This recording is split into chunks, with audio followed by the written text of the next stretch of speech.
Hello et bienvenue dans Ce que je retiens, un podcast qui mêle expérience de vie et coaching en abordant l'amour de soi, la bienveillance et la résilience.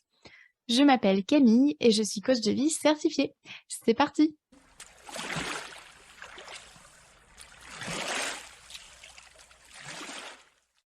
Aujourd'hui, je te propose un épisode bonus sur ce qui me saoule dans le développement personnel.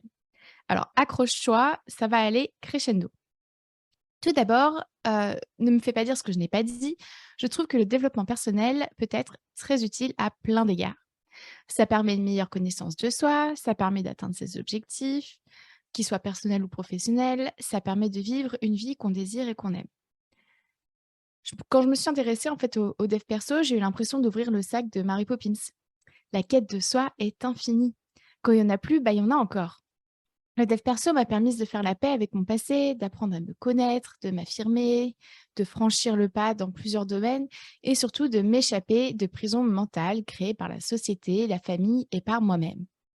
Somme toute, le dev perso m'a tant apporté à titre personnel et continue encore aujourd'hui d'ailleurs de m'apporter. C'est d'ailleurs pour toutes ces raisons que j'ai voulu en faire mon métier. Enseignante et éducatrice spécialisée en maternelle en Irlande, j'orientais ma pratique pédagogique autour de la force de la différence. J'enseignais aux enfants la curiosité, la tolérance et la bienveillance tant envers soi qu'envers l'autre. Souhaitant toujours transmettre et ayant vu comme je me sentais tellement mieux avec moi-même, dans ma vie, dans mes relations, qu'elles soient amoureuses, amicales, familiales, qu'en fait j'ai décidé de poursuivre ma pratique, mais auprès d'adultes et en tant que coach de vie. Je me suis donc fait certifier par The Life Coach School, j'avais des paillettes dans les yeux, j'étais si fière d'être coach de vie certifiée. Cependant, le temps passant, j'ai commencé à déchanter. Pourquoi? Bah justement, c'est le sujet de l'épisode du jour. Alors go, c'est parti. Je balance ce qui me saoule dans le dev perso.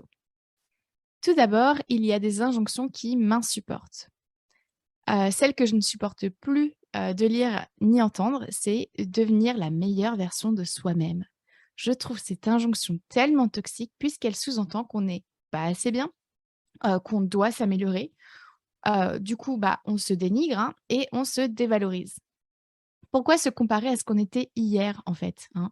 Hier, j'étais nulle alors qu'aujourd'hui je gère. Mais en fait, demain, qu'est-ce que tu te diras? Qu'est-ce que tu te diras à propos de toi? Pour moi, il n'est pas question de s'améliorer ou de devenir une meilleure version de soi-même, mais plutôt d'apprendre de cette personne qu'on a été hier, car c'est elle qui nous a amenés là où on est aujourd'hui. On passe donc d'un schéma de détestation de nous, du nous du passé, à un schéma d'amour et de compassion pour la personne que nous avons été. C'est vachement plus puissant, non? La deuxième injonction, c'est, il faut travailler sur soi pour être heureux, pour être heureuse. Oh, mais pourquoi? Qui a dit que travailler sur soi, c'était bon? Je trouve cette injonction tellement toxique, car déjà, c'est faux. Il y a mille et une manières d'être heureux ou heureuse. Ensuite, tu es peut-être déjà heureux ou heureuse sans travail sur toi. Donc ça peut en fait te faire douter et donc inutilement remettre ta vie en question. Ensuite, 3, le bonheur n'est pas un goal. Putain, faut le dire combien de fois? J'ai dit que j'allais être cash, hein, donc voilà.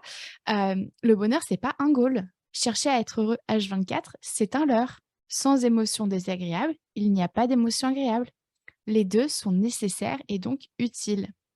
Et enfin, se forcer à travailler sur soi quand on n'est pas prêt ou pas prête, c'est prendre le risque de voir sa santé mentale se dégrader et se fragiliser. Creuser dans qui on est, dans pourquoi on est comme on est, c'est s'exposer à d'éventuels traumatismes refoulés lorsqu'on n'est pas prêt à creuser. Et ça peut faire de vrais dégâts chez une personne. Le meilleur conseil que je puisse te donner, c'est de faire ce que tu veux. Si travailler sur toi, ça n'a rien à péter, eh ben, je t'invite à dépenser ton énergie dans ce qui compte vraiment pour toi, en fait. Ta santé mentale te remerciera, clairement.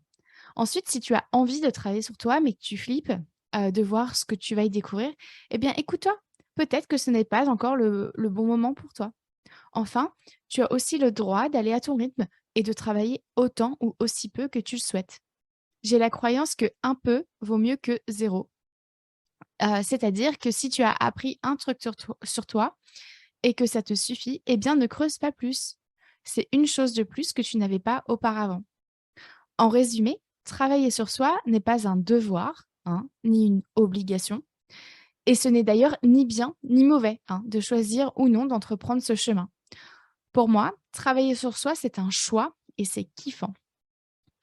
Ensuite, la troisième injonction que j'ai envie d'exploser aujourd'hui, c'est être aligné avec ses valeurs. En fait, purée, j'en peux plus. Qu'est-ce que je peux plus l'entendre celle-ci? Je pense que je la déteste à ce point-là parce qu'en fait, elle me rappelle une personne qui justifiait ses inactions en disant: «Non mais bon, c'est pas dans mes valeurs».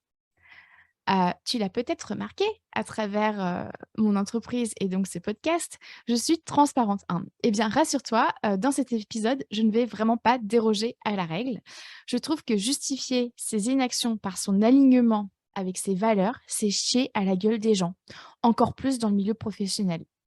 D'ailleurs, petite pause dans ma déferlante de colère, hein, parce que je pense que ça commence à s'entendre, pour t'expliquer, donc cette petite pause pour t'expliquer ce que sont les valeurs.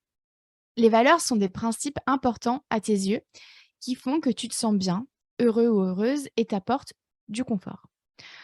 Les valeurs nous aident à comprendre nos ressentis. Elles nous permettent aussi de prendre des décisions pour soi et non plus pour les autres et non plus pour faire plaisir aux autres. Ainsi, je vais prendre mon exemple personnel, mes 3 valeurs de vie sont la transmission, l'épanouissement individuel et la connexion. Admettons que je n'aime pas faire ma compta, vraiment au hasard, hein, eh bien, je pourrais justifier à ma chef, si je travaille dans une entreprise, salariée, je pourrais justifier à ma chef le fait que je sois à la bourre pour la faire, en fait, parce que ce n'est pas dans mes valeurs, hein, ça ne m'épanouit pas. Ou bien si je vois quelqu'un être victime d'une injustice, je pourrais ne pas réagir et me justifier en disant: «Oui, mais c'est pas dans mes valeurs, en fait. La justice, ça fait pas partie de mes valeurs». Non, en fait. Tout ça, c'est juste des conneries. Ce n'est pas parce que la justice ne fait pas partie de mes valeurs que je n'ai pas un devoir de respect des êtres humains. De la même manière, vivre H24 avec ces valeurs, je trouve ça toxique car ça fout une telle pression et surtout, je trouve que ça peut être égoïste. En mon sens, connaître ses valeurs, c'est chouette, ok? C'est une boussole. Ça permet de prendre des décisions en connaissance de cause. Par exemple, depuis quelques mois, je fais une activité qui ne nourrit pas mes valeurs, mais je le fais en fait en connaissance de cause, car je sais que ça me permet de combler mon besoin de sécurité. En gros, les valeurs, c'est chouette, c'est mignon, tout ça, mais attention à ne pas s'emprisonner, heu, avec en fait, ni à s'en servir contre soi et contre les autres. 4e injonction, dans la même veine que la phrase «être aligné avec soi», enfin avec ses valeurs, il y a tous les outils qu'on nous rabâche de faire lorsqu'on fait du dev perso. Je suis certain je suis certaine que tu vois de quoi je parle. Les feux de pensée, les affirmations positives, les routines, les pages du matin, le journal de gratitude, la méditation, être dans l'instant présent, et cetera. Je me souviens de la première fois que je me suis faite coacher. Je me forçais à faire des feux de pensée écrits, car c'était comme ça qu'on me disait que je pourrais avoir accès à mes pensées. C'était la corvée pour moi. Mais apparemment, c'était comme ça qu'on s'auto-coachait pour de vrai. Alors qu'en fait, chez moi, j'aime pas particulièrement faire des flots de pensée à l'écrit. Moi, les flots de pensée, je les fais dans ma tête et ça va très bien. Je me pose même pas la question de: «Tiens, aujourd'hui, je vais me faire un flot de pensée». Bref. Alors oui, tous ces outils sont utiles, mais sont aussi facultatifs. Je le répète, alors oui, tous ces outils sont utiles, mais sont aussi facultatifs. Il y a certains outils de dev perso qui vont te parler et d'autres non. D'autres que tu vas régulièrement utiliser pendant une période et puis les délaisser. Tout cela est normal. Ne te force pas à utiliser, quelques outils, en fait, si tu ne trouves pas d'intérêt ou de plaisir. Rien n'est gravé dans le marbre. Écoute-toi, ton rythme est le meilleur, ton intuition est la bonne. Et puis aussi, rappelle-toi que chaque personne est unique. Ainsi, ce qui marche avec Suzanne ne marchera peut-être pas pour toi et ses besoins à elle diffèrent des tiens et réciproquement. Je te renvoie d'ailleurs à l'épisode 13 du podcast sur, les besoins. Donc en gros, fais ta tambouille à toi, c'est la meilleure chose qui puisse te convenir. Et dernière injonction que j'ai envie de traiter aujourd'hui, c'est, l'injonction qu'il faut forcément changer sa pensée. Je m'explique. Tu connais peut-être le modèle, tu sais? C'est-à-dire donc face à une circonstance, on en pense quelque chose, donc c'est notre pensée. Notre pensée nous crée une émotion qui va nous permettre de mettre en place des actions ou des inactions et de celle-ci, découle un résultat. J'ai tellement entendu dire: «La circonstance est neutre, tu peux en penser ce que tu veux». Sous-entendu, tu devrais penser autrement pour ressentir une émotion plus agréable. Bah non, en fait. Ouais, la circonstance est neutre, hein, mais j'ai le droit de penser à un truc qui me crée une émotion désagréable. Quand on me raccroche au nez, je n'ai pas envie de penser, «Cette personne a ses raisons», hein, et du coup ressentir de la bienveillance. Donc clairement, j'ai envie de penser qu'elle est malpolie, ça ne se fait pas, et cetera et du coup, bah, ces pensées-là m'amènent à ressentir de l'indignation ou de la colère et moi, ça me va très bien. Autre exemple, quand on me dit: «Tu devrais reparler à tes parents», parce que peut-être que tu le sais, j'ai coupé mes ponts avec eux, il m'arrive de penser: «Ça me casse les glaouis qu'on m'en parle, en fait» et du coup, clairement, là, je ressens de la la colère ou bien, de la colère ou de la frustration ou bien, ça m'arrive aussi de penser: «Vous me faites tous chier». Alors oui, hein, je pourrais penser autre chose, hein, mais en fait, j'ai pas envie, c'est mon droit. Le modèle est un outil très puissant mais qui peut aussi se retourner contre toi.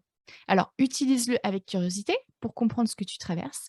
Demande-toi: «Est-ce que ma pensée est vraie? Est-ce que je la crois? Pourquoi oui, pourquoi non? Et qu'ai-je envie d'en faire?» Donne-toi l'opportunité de garder ta pensée, d'accord?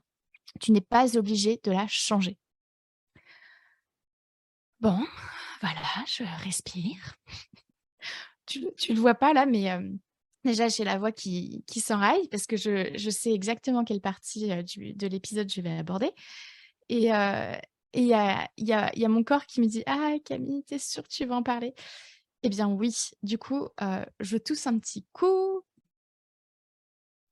voilà et donc j'y vais. Donc, après avoir exploré ce que je considère comme étant des injonctions toxiques du dev perso, donc on est bien d'accord, c'est ma perception, hein, elle est fausse, elle est subjective, c'est juste que moi j'en pense. Eh bien, j'ai envie d'aborder l'éléphant qui est dans la pièce. Ce qui m'a fait douter lors de mon changement de carrière, ce qui me fait encore douter aujourd'hui. Je veux te parler de la non-réglementation du secteur du coaching. J'ai déchanté lorsque j'ai passé mon compte personnel Instagram en compte professionnel. Dès les premières 24 heures, j'ai commencé à recevoir des messages pour me proposer de scaler, donc comprendre ici gagner plus d'argent. Concrètement, c'est un message qui promet en fait de doubler, tripler, voire quadrupler ce que tu gagnes en un temps donné.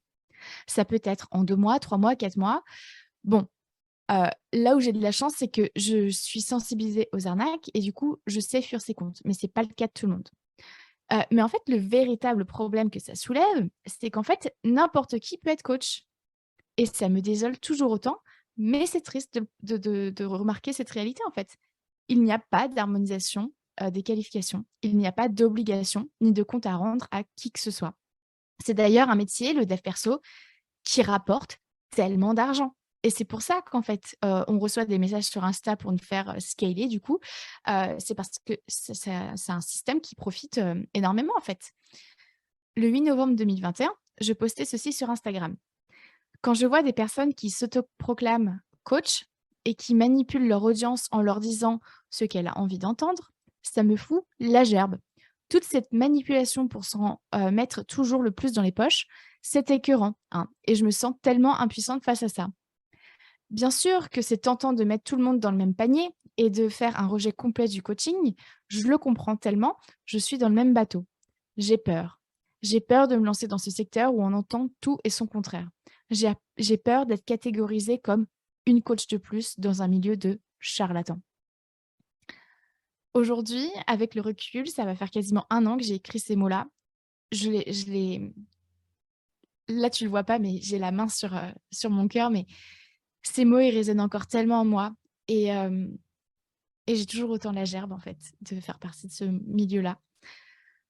Bref, avec la pression de l'algorithme d'Instagram qui pousse à produire toujours plus de contenu sans jamais prendre de pause, eh bien, il est facile de raconter de la merde, hein, dans un joli feed, donc à avoir de belles photos, de belles couleurs, des belles, polices d'écriture et cetera. De marquer simplement coach sur sa page et ensuite d'acheter des followers. On se retrouve alors à faire confiance à quelqu'un qui nous promet monts et merveilles pour une somme exorbitante, car, entre gros guillemets, Travailler sur soi rend heureux et le bonheur n'a pas de prix, hein. J'en ai la gerbe rien qu'à l'écrire et pour être totalement honnête, quand j'étais en train d'écrire l'épisode, j'avais les larmes aux yeux. Là, j'ai juste la rage. J'ai passé trop de temps à écrire cet épisode et j'ai la rage.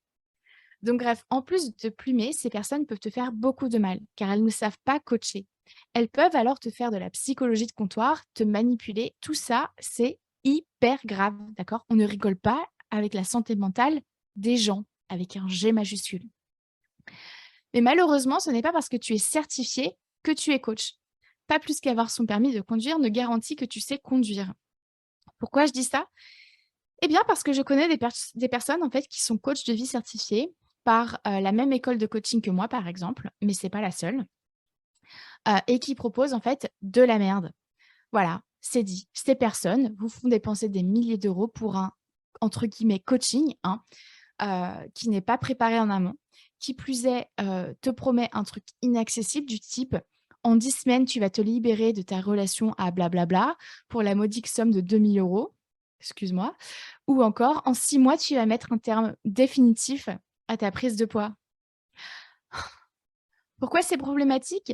Parce que lorsque tu bosses pour attends, je sais, hein, je m'emballe. J'en ai marre. Fallait que ça sorte.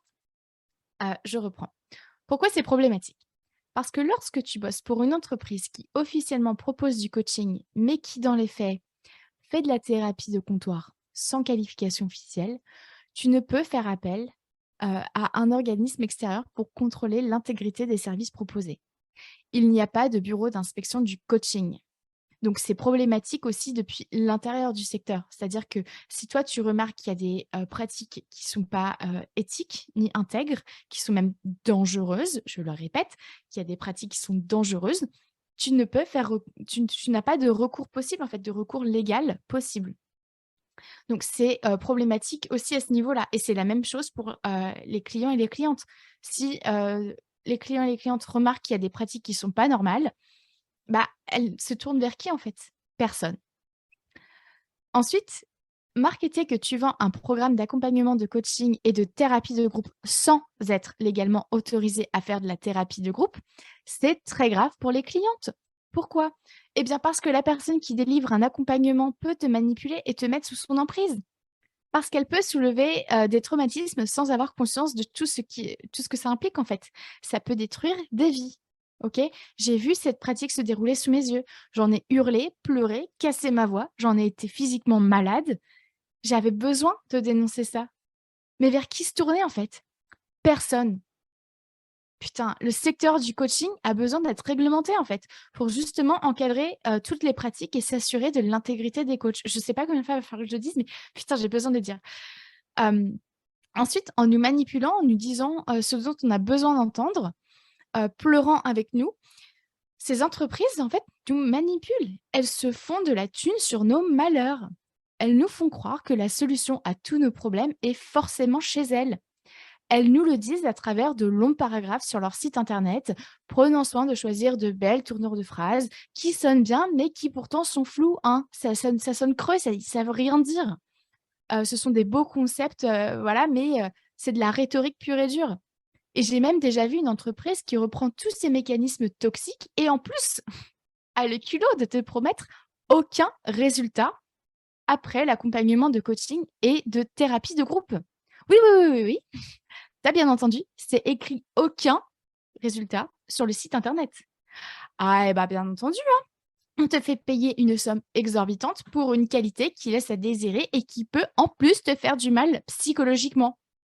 Je Et ce qui me tue en fait, c'est que les gens, avec encore une fois un G majuscule, n'en ont pas conscience en fait, parce qu'ils ne sont pas éduqués et on ne leur demande pas d'être éduqués sur ce que c'est vraiment que du coaching en fait. On fait confiance à une personne parce que voilà, il y a marqué coach dessus. Mais comme il n'y a pas de cadre légal sur ce que c'est qu'être coach, ce que c'est que faire du coaching, bah, ça laisse place à plein de dérives, en fait et du coup, c'est un flou chez les gens et et moi, franchement, j'en veux pas aux gens. Je me suis moi-même faite berner, en fait. Je me suis faite berner, putain et c'est pour ça que je crée ce podcast, enfin, cet épisode aujourd'hui, c'est pour alerter, en fait, pour, alerter sur le besoin de cadre légal et du coup pour si toi tu es cliente, d'un programme de coaching ou que tu es abonné à un abonnement mensuel de coaching, je t'invite vraiment à remettre en question, vraiment, hein, à remettre en question, les services auxquels tu as payé, en fait, les services pour lesquels tu as payé. Ça se trouve, tu vas être, d'accord avec tout ça et tu vas te dire: «Non, ça va, je me sens safe dans cet endroit». Mais je t'invite quand même à tout remettre en question. Est-ce que là, ce qu'on me propose, c'est bien ce qui est marqué sur l'étiquette, en fait? Est-ce que quand j'achète du coaching, c'est bien marqué coaching point? Ou c'est marqué coaching et autre chose pour lesquelles je ne suis pas, autorisée, pour lesquelles je ne suis pas autorisée à pratiquer ou à utiliser? Putain, j'ai la rage. Ça y est, j'ai envie d'arrêter l'épisode ici même. Clairement, un ou une coach peut en cacher un ou une autre, OK? Si ton ou ta coach te met mal à l'aise et que tu te sens bizarre après une séance, que tu sens qu'il ou elle te force la main, t'emmène là, vers où, en tout cas t'emmène là où il ou elle veut, te propose de faire de la thérapie en pleine séance de coaching, fuis, OK? Certes, tu as dépensé de l'argent, mais ta santé mentale est tellement plus importante que l'argent. Je t'invite aussi à bloquer la personne en ligne, donc les réseaux sociaux, les emails et cetera, le podcast, compagnie. Comme ça, tu limiteras les triggers. C'est justement ce que j'ai fait et ma santé mentale ne s'en porte que mieux. Pour moi, coacher, c'est donc un travail. Ça implique un cadre, des règles, de l'expertise, du savoir, des compétences, de l'expérience, des responsabilités et des formations. Franchement, là, après avoir rédigé et enregistré cet épisode, je suis écœurée, d'accord? Je fais je me suis auto-censurée pendant plus d'1 an, mais aujourd'hui, je ne risque plus de tout perdre. Alors en fait, voilà, je parle, en fait, pas aussi libre que ce que je voudrais, mais au moins je le fais. Ce que tu sais pas non plus, c'est que depuis que j'enregistre, je fais plein de gestes avec mes mains. Je me tiens très droite, je suis très active, je suis en colère, d'accord? J'ai les larmes qui commencent à monter, ça me gonfle. Franchement, ça fait beaucoup de bien d'enfin, dire tout ça et pour autant, je suis quand même frustrée parce que j'arrive pas à dire tout ce que j'aurais besoin de dire. Hem, je pense qu'il va me falloir un petit temps, pour digérer, tout ça. Mais malgré toutes ces personnes de merde, hein, dans le milieu du dev perso et j'essaie de le redire en me calmant, j'essaie de le dire en me calmant. Malgré toutes ces personnes de merde dans le milieu du dev perso, il y a aussi des personnes qui ont une éthique de travail et qui exercent le métier de coach avec des compétences. Et ça, j'en connais et ça me rassure quelque part. Mais ça me fout la trouille aussi parce que je me dis qu'on est noyé en fait. On est noyé dans dans dans dans cet océan de personnes qui ont une sorte de monopole et qui manipulent, qui ont un aura, qui ont plein de followers et enfin bref, je vais pas recommencer le truc parce que ça m'énerve. Bref, hem, à travers cet épisode, je souhaitais te partager ma vision du dev perso et surtout ce qui m'écoeure au plus haut point. Je serais, intéressée d'avoir ton retour.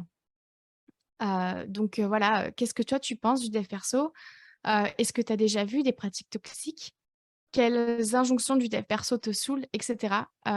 J'aimerais vraiment avoir ton retour, que ce soit sur, Instagram, sur, ton application de podcast, ou bien, par quelque autre, moyen créatif que tu trouverais, par mail, ou autre, ou via mon site internet, s'il y a sur la page contact. Hem, là, je vais m'arrêter là, du coup. Je vais partir, à un cours de yoga. Je crois que de toute façon, c'était l'heure, c'était programmé, mais là, j'ai vraiment besoin d'y aller pour aller, me reconnecter à mon corps et hem et digérer ce que je viens d'enregistrer. Du coup, je m'arrête là pour aujourd'hui. Du coup, dis-moi, qu'est-ce que tu retiens de cet épisode?